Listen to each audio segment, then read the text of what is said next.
Welcome back to Shinsen Sports, where the talk is fresh and so are the hosts. We are back today to bring you the freshest news in sports. My name is Trey. And I'm Fred. Welcome back. Welcome back, right. So, got a lot of things to talk about today. Not so much basketball this time, which is something we've been focusing on. So, let's start off today with some baseball. A lot of talk going on after the All-Star break, especially around the name Shohei Ohtani, the face of baseball right now. The Angels haven't been as successful as they were to start the season. Now they're below 500, 45 and 47, and a lot of talks of Shohei Ohtani being dealt in the upcoming trade deadline.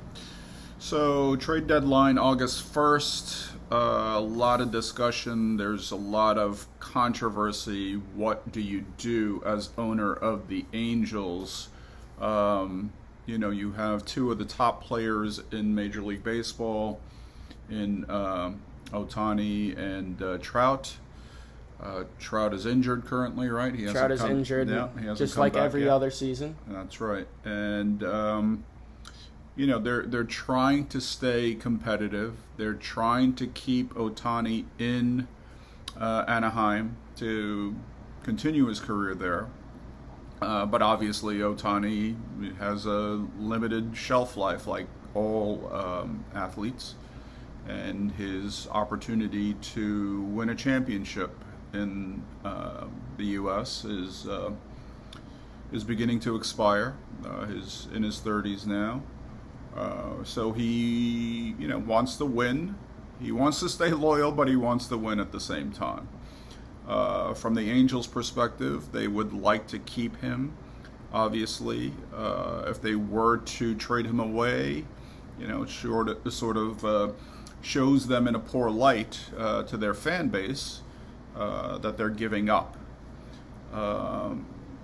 But they do stand the risk of losing Ohtani for basically a draft pick if they were to keep him and not be able to sign him as a free agent this offseason. So I think, as difficult as the decision may be, I think probably the proper thing for the Angels to do, since they do not seem all that close to being a very good team.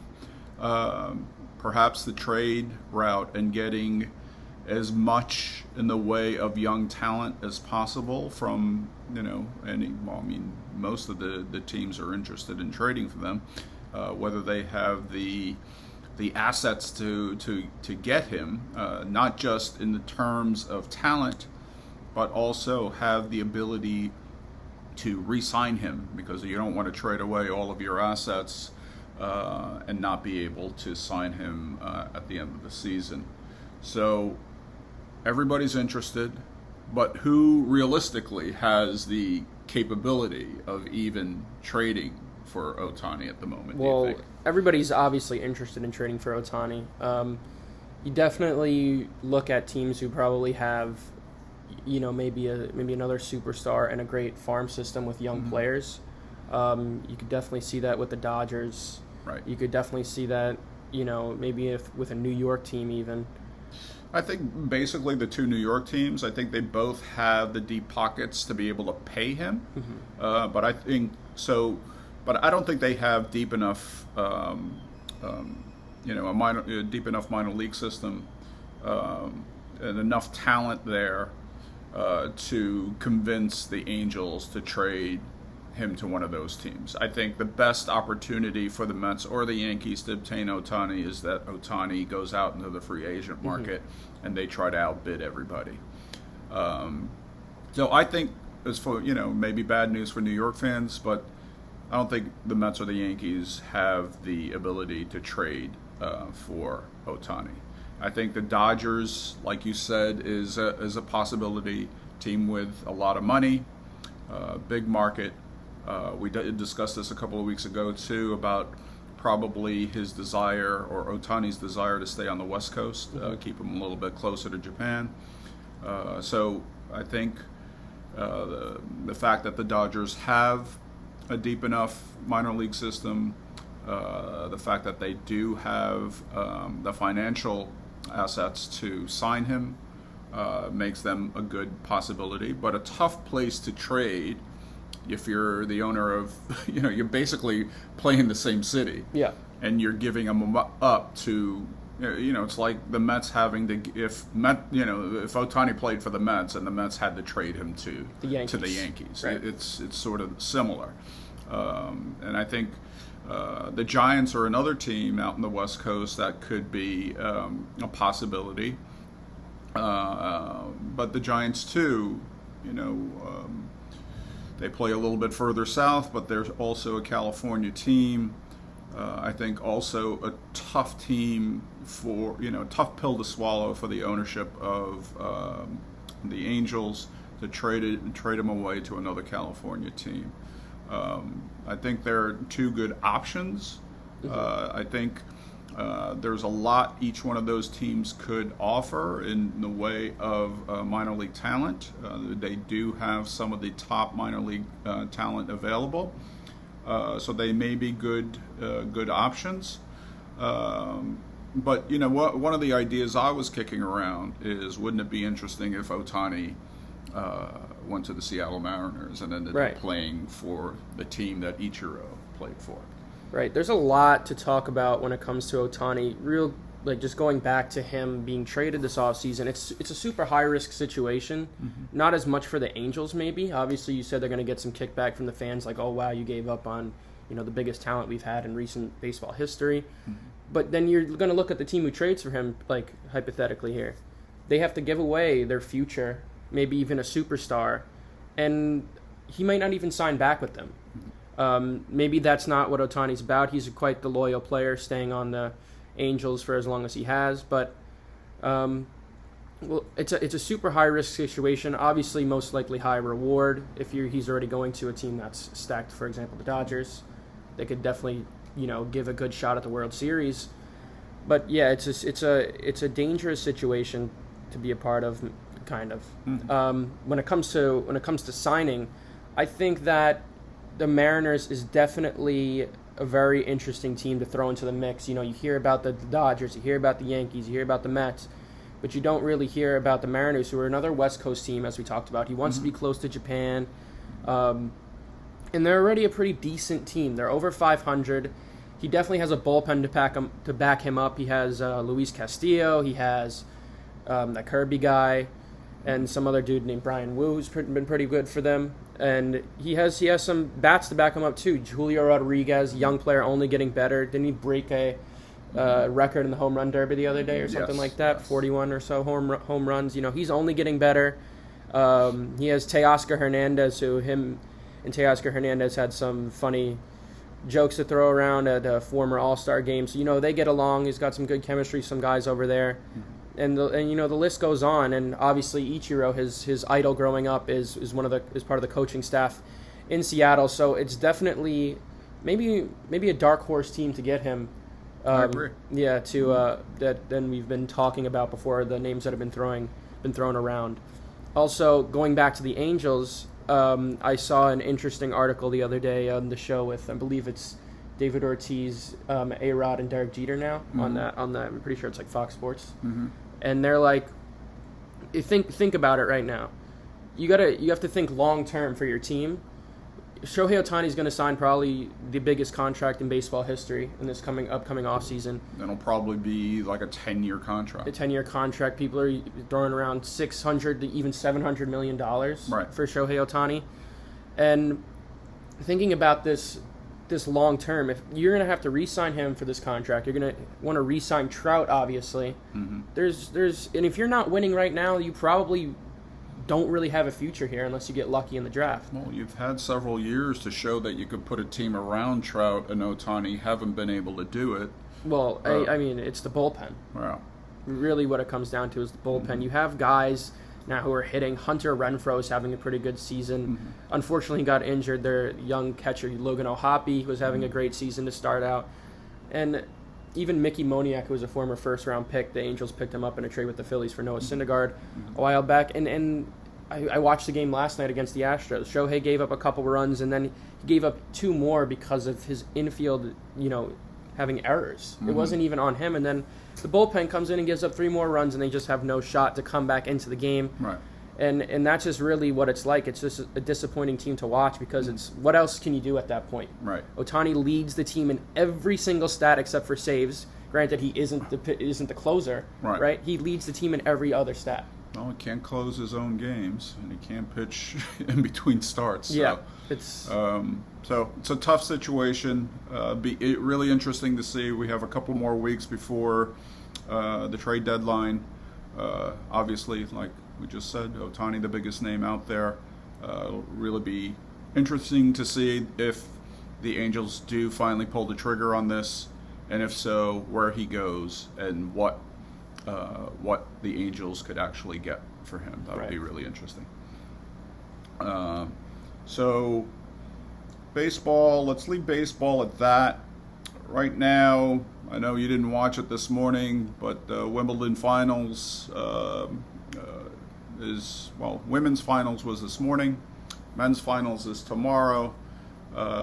Heavy favorite going into this morning's final match was Ons Jabeur from, I think the Czech Republic is where she's from. She's from Switzerland or Czech Republic? Czech Republic, I believe. Okay.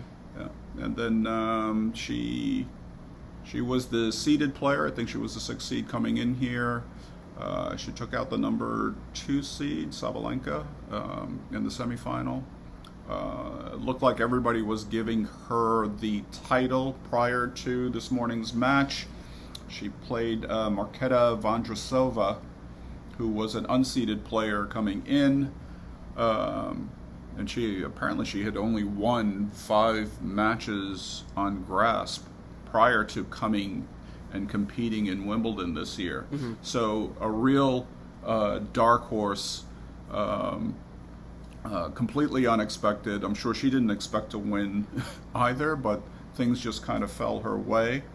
And so Marketa Vondrasova won 6-4, 6-4, in a match that Jabeur led in both sets, up a break in both sets. First set she was up a break, up 4-2 on her serve. She was broken.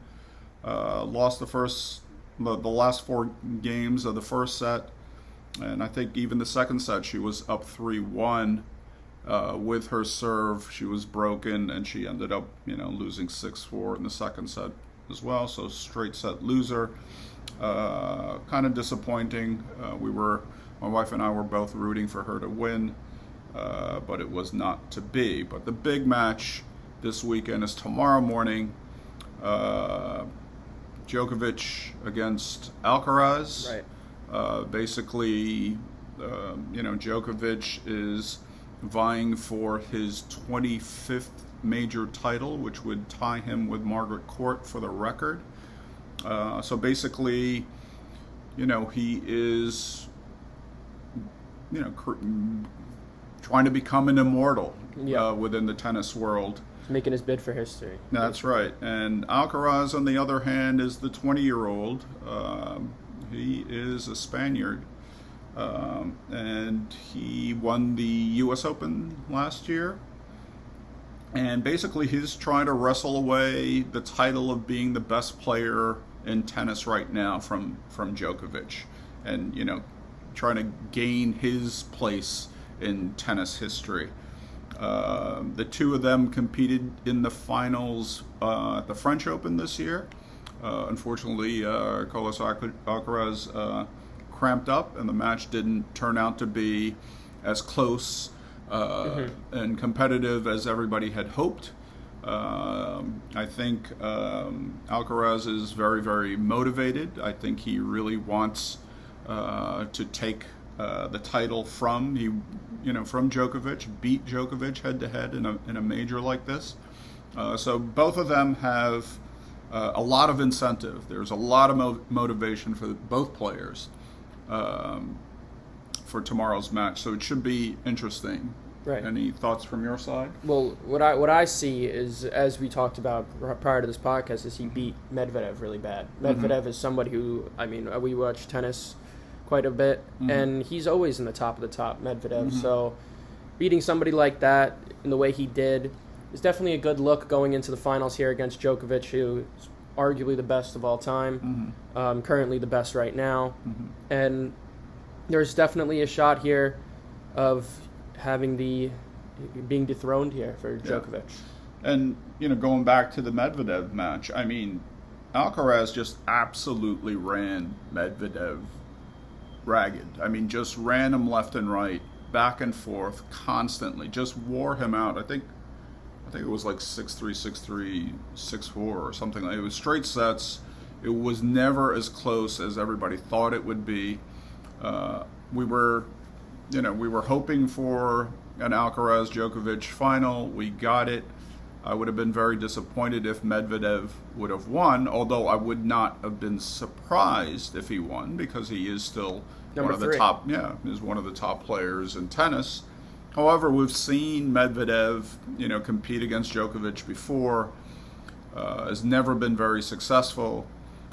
So I felt like if it became a Medvedev-Djokovic final, the writing would have already been on the it's wall. the same result. Yeah. I would have thought it would have been a shoe-in for the 25th major title for Djokovic. I mean, it would be an incredible moment, I guess, for tennis history. But Djokovic has never been one of my favorite players. I never liked him as much as I enjoyed watching Federer or Nadal. I'm a little bit disappointed that his blown by. I think Nadal's at 22 major titles. Federer retired at 20. I was a little bit surprised to see how almost easily he was able to surpass the other two. Yep. I don't think Alcaraz going into the match tomorrow will be able to run Djokovic, ragged. This is going to be a good match. Djokovic, I mean, I think he's 37 or 8 now, and he's in tremendous shape, So I don't think he's going to be able to wear him out like he wore out Medvedev. So it's going to be a really, really interesting match. It'll be youth against experience,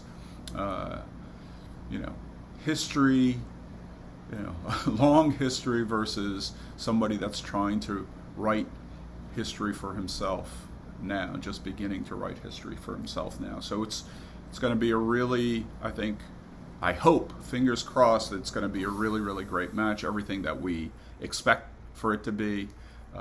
Not the disappointment that the French Open final ended up being because of Alcaraz's cramps. Mm-hmm. Obviously, what was your favorite guy's name? Kyrgios. No, the guy with the cramps. Oh, Munenori Kawasaki? That's right. Hopefully, Carlos Alcaraz has 3 bananas. He eats 3 bananas because monkeys never cramp. That's right. 3 bananas because monkeys never cramp. Right. And so hopefully everything will be, each player will be at the top of their game.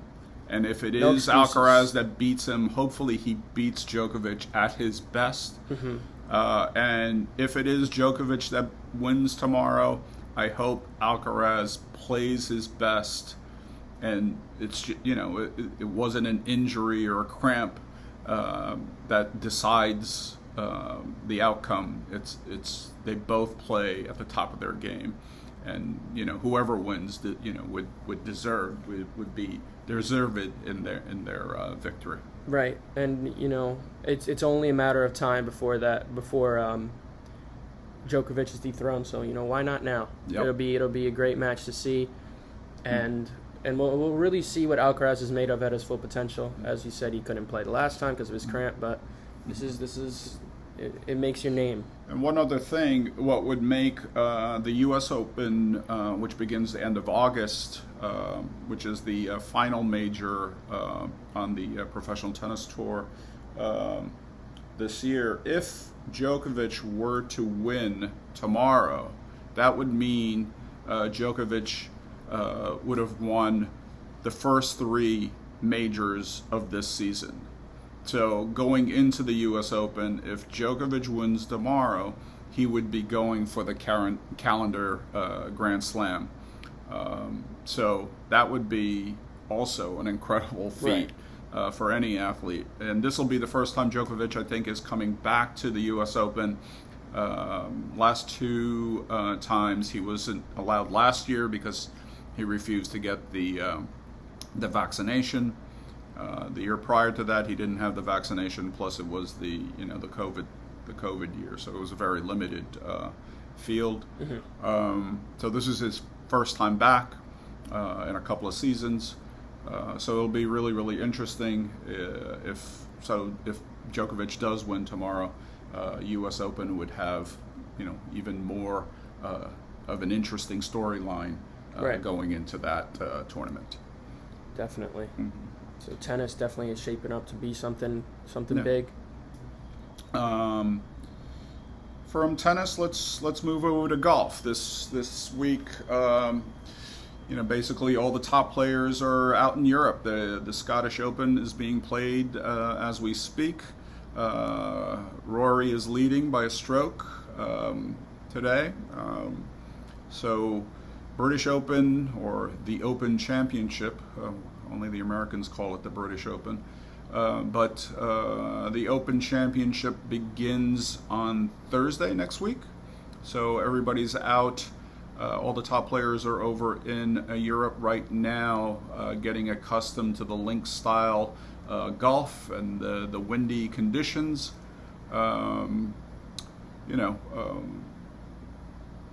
I guess maybe we should talk about who we think maybe would have a chance to win next week. So, you have your top guys. Rory McIlroy is currently in the lead by a stroke. I feel like whenever I watch golf, I see it, and it's, if somebody takes a lead that big, it's kind of their game to throw away at that point. We watch Ricky throw it away. But obviously golf is a mind game. You got to stay locked in. You have to close out the match. So there's always room for error. Looking at the top five right now, there's not many players I'm familiar with. So it's kind of out there. So next week, you got to figure, because now it's non-PGA related. So all the live golfers could compete in the tournament next week as well. So Dustin Johnson, Brooks Koepka. Koepka's big name. Yeah, Cameron Smith. They're all going to be playing next week.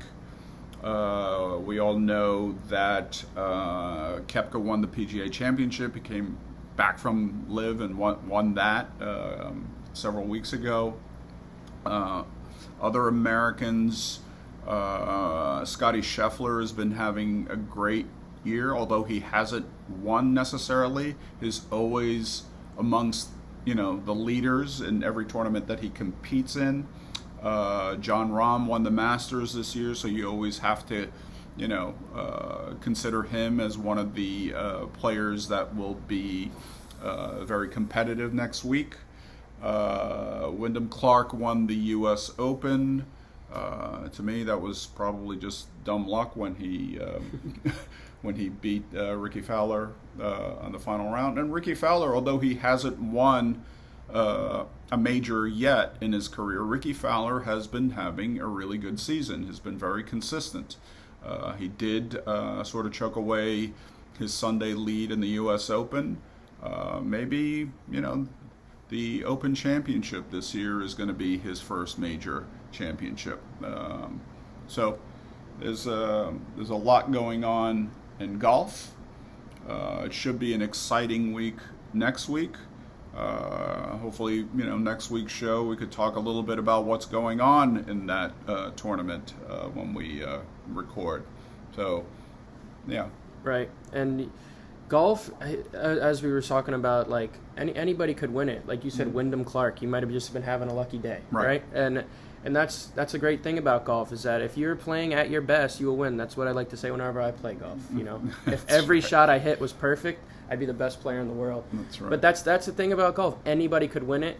I know this is probably not true at all, like statistically, but whenever I watch golf, I never see the same person win 2 times in a row. I'm sure that's not the case all the time, but there's always a new name there. Obviously, the top of the top are still within reach of winning, but I always feel like I see somebody new winning, and then that's a great thing about golf. It's about how you play on that day, and if you could hold on to it. Well, I mean, it just showed again this morning, going back to Wimbledon, somebody who nobody expected to win, the title, Marketa Vondrousova.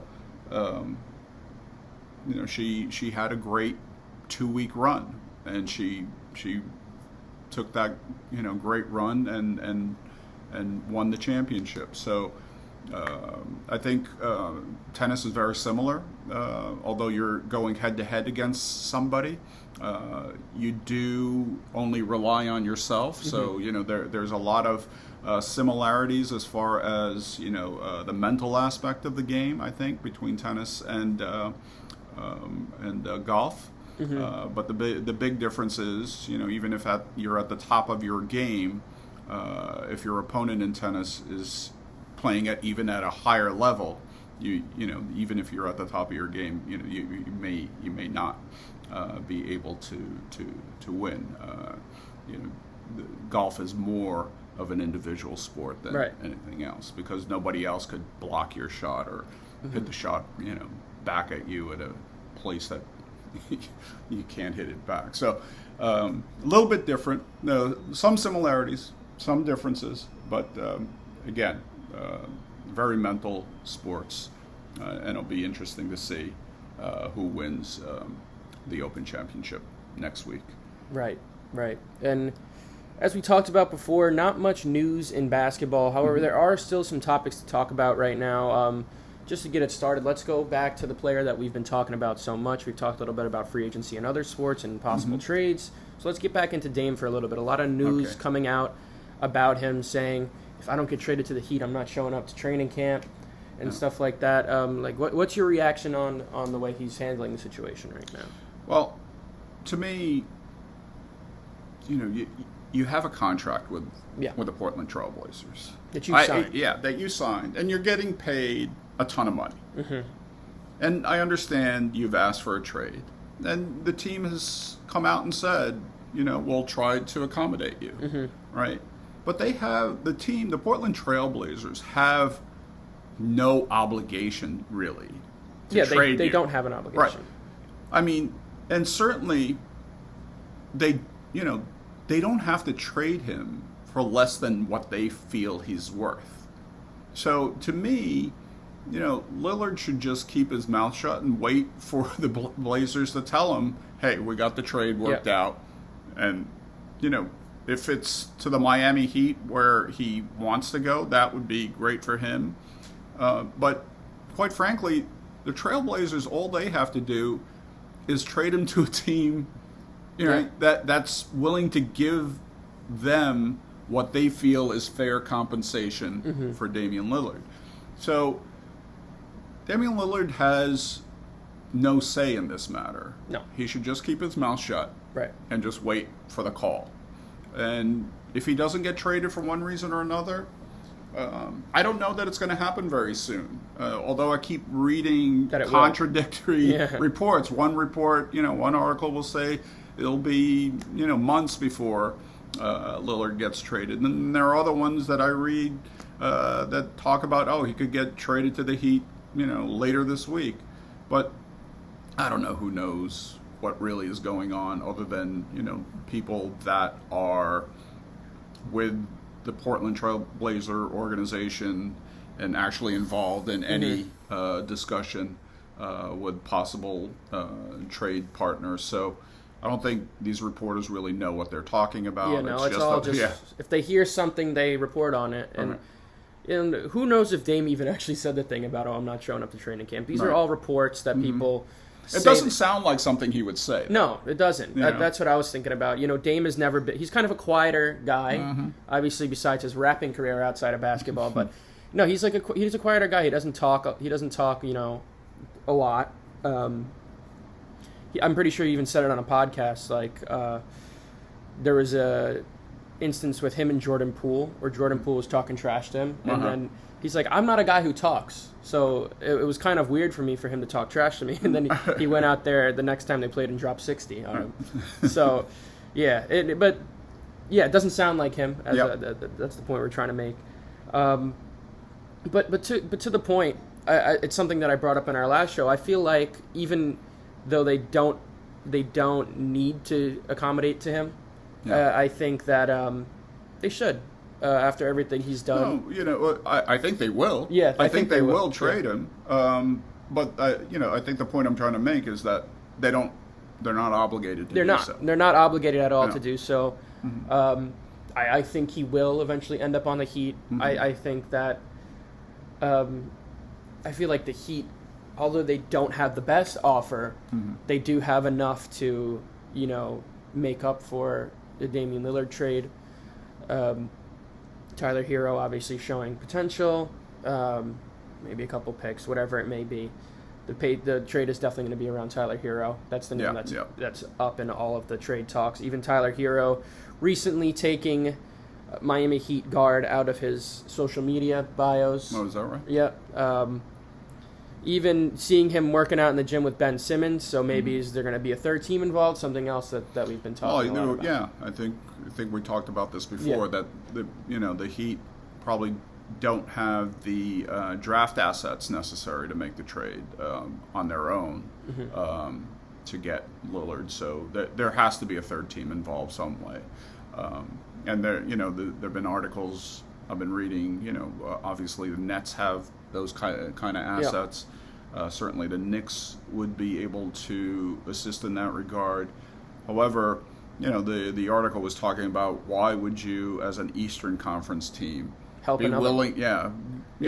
Especially if you're playing the same division. Yeah. Like the Nets or the Knicks do. Why would you help the Heat out? To get Lillard? That it wouldn't make any sense. So, I don't think the Knicks would be involved. I think the Nets may be, because I don't think they feel like they're necessarily going to be very competitive. In the near future. I think they're looking much more long term. They may be thinking, by the time we're ready to compete, Lillard and Butler are going to be out of here. Yeah, exactly. They won't be somebody that they would have to worry about, or a combination that they would have to worry about as much as teams would today. Again, sort of like the Ohtani situation, very, very interesting. This is what makes off seasons fun for sports. Certainly trade deadlines in the middle of the season. Those are also always fun. Going back to the baseball trade deadline, again, got about 2 weeks until the end of that. Keep going back to the Mets. They lost 6-0 last night against the Dodgers. Verlander walked like 6 batters in 5 innings. He still only gave up. Jeez, did he do that last night? Yeah. I know they lost. He gave up 3 runs in 5 innings, but he threw 104 pitches in 5 innings or something like that. That's not good. You're getting paid $45 million or whatever it is. You would expect a little bit more. I get it. He's coming off a Cy Young season too. Yeah. But then he was injured, so I don't know. That's another team. We've been going back and forth about whether they should sell or buy at the deadline. It's such a hard team because it's like you got everything you need. It's just not clicking for whatever reason it might be, and I can't answer what that piece may be or what the change. Like I can't put my finger on what they need to do. Right. Because they have the young talent, they have superstars, they have all stars. And they even have a good pickup in that Pham guy, right? He's been playing pretty decent, and they have the pitching. That's something that the Mets pride themselves on. They got Scherzer, they got Verlander, and they have Rookie of the Year candidate Kodai Senga. Yep. It's just crazy to me how Quintana he's going to pitch tonight. Is he pitching tonight? He's pitching tonight. Yeah. Okay. And coming off a great game, 12 strikeouts, 8 innings pitched. only one earned run last time out. It's such a strange situation. It's like they're stuck in the middle. Yeah. You know. So very strange. In keeping this conversation about free agency alive, it could apply to every sport, almost every sport. And we're not on what ifs yet, but I saw a funny post the other day. What if moves during the off season and trades and whatnot, signings, weren't announced until the season started? So, for example, you see you're at the game opener for the Warriors back in the day, and they're running out, and Kevin Durant comes out. How crazy would that be if they didn't announce off-season moves until the first game of the season, and you have to watch it live? Yeah. How insane would that be? That would be great. That would be funny. Yeah. But continuing on basketball, briefly, since these games don't really matter, Summer League, is there anything that we saw that was quite interesting, anything promising? Or I don't know that, I didn't watch much of the Summer League. We talked about Wembanyama. Yeah. Obviously, I wanted to see what he was like. He seemed to, the first game, he seemed to not have a sea legs really on the offensive end, I feel like. Yeah. He had 5 blocks and 8 rebounds still. Well, I mean, he's so tall. Yeah. He could trip into doing something like that, he kind of looked awkward, especially like you say on the offensive end of the ball. But then, the second game he seemed to get a little bit more comfortable. 27-12. Yep. So, looks like he's going to be okay. The Knicks Summer League team, they really don't have anybody. They have somebody named Charlie Brown on the team. Yeah, Charlie Brown Jr. Like, who's that? Yeah. But it was super annoying also to see Scoot and Amin Thompson, number 3 and 4, the two picks, played their first Summer League game against each other and both got injured in the same exact game and didn't. Yeah, but not like season ending, right? Obviously, but like they came back in the same game, they got injured, so it's like that was quite annoying to see. The one that really stood out to me is everybody seemed to forget about Chet Holmgren is going into his rookie season. Oh, that's right, because he got hurt last year. Never got to play all of last season. And so he's a rookie this year, too. He showed out quite well in Summer League. He had quite a few good games. Every game he played was a good game. Who does he play for again? Thunder. The Thunder. Which is an exciting young team. So, yeah, he's going into his rookie season as well, which is something that everybody seemed to have brushed under the rug a little bit. And I think that he's another, obviously not as tall, but him and Wembanyama have a very similar game. The skinny center who could block shots and get buckets. Yeah. So it's very interesting to see two players like this going into the league, performing quite well in the Summer League, but obviously, as I mentioned before we brought this topic up, these games don't really matter that much. But it's good to see how they, play. Well, remember how good Kevin Knox looked for the Knicks during Summer League a few years ago, and so it really doesn't mean anything. Doesn't mean much. But on that topic too, Brandon Miller, he looked mediocre. What does that mean? Somebody who doesn't perform in Summer League. I don't think it means that much yet. Right. But what I was concerned about, like, as new ownership coming in after buying the team from Michael Jordan. Right. Michael Jordan has proven over the years to be a horrible judge of talent. Right? I mean, as great a player as he was, he could never pick a good player. I mean, I don't even understand why they would allow him to pick players anymore. Right? Yeah. And then you, as new ownership coming in, why wouldn't you want to make that first pick yourself? Why would you leave it to Jordan to do it? Why does he even have the right to say? And he's just the owner, right? So, but I mean, you're the owner. I guess you get to do whatever the heck you want. He's but not the GM. Yeah, but gosh, he's. I mean, he. I think he was the president or GM of the Wizards at one time, right? What was that guy that he drafted number 1 overall that amounted to nothing? Kwame Brown? Kwame Brown, yeah. Now, I think that was his first pick. Yeah. Kwame Brown was he's one his of the biggest first busts pick. of all Yeah, time. Exactly. And so now we have Brandon Miller as his last pick. So hopefully, he's learned he goes something. out on top. Yeah, exactly. Hopefully he's learned something, and Brandon Miller is not going to be the disappointment that he's sort of shown himself to be during the summer league. But we've been talking about how the summer league means nothing and it's meaningless. So let's not bury Brandon Miller yet. No. Let's let him show play, himself, prove himself. play at least the season before we start. Right. But it's good to see them play. I also think it's good for maybe the training staff and the coaches to see them play. Maybe they weren't as familiar, obviously, as their scouts with their games. So it gives them something to look at going into the next season. Some aspects of your game to work on. Maybe they could improve on it and whatever it may be. So I feel like that's what summer league is more for, just to see how the young talent works. So we can work on it going into the next season. Obviously, the top prospects. And so that's good with summer league.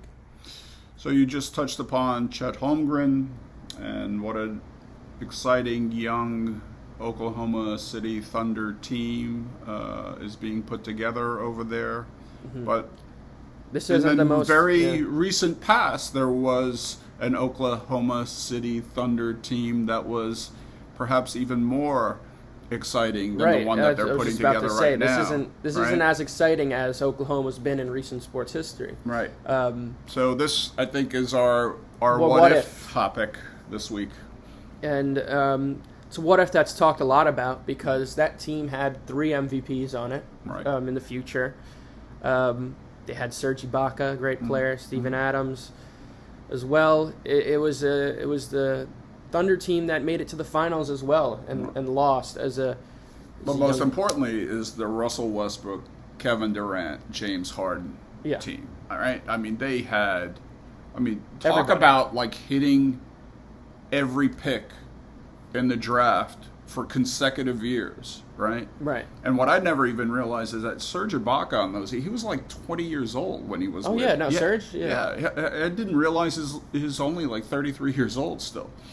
He's still a relatively young guy. Like 33 is still youngish for the NBA. That's like your middle of the road right there. So the what if Oklahoma City Thunder with that roster stayed together. Never broke up.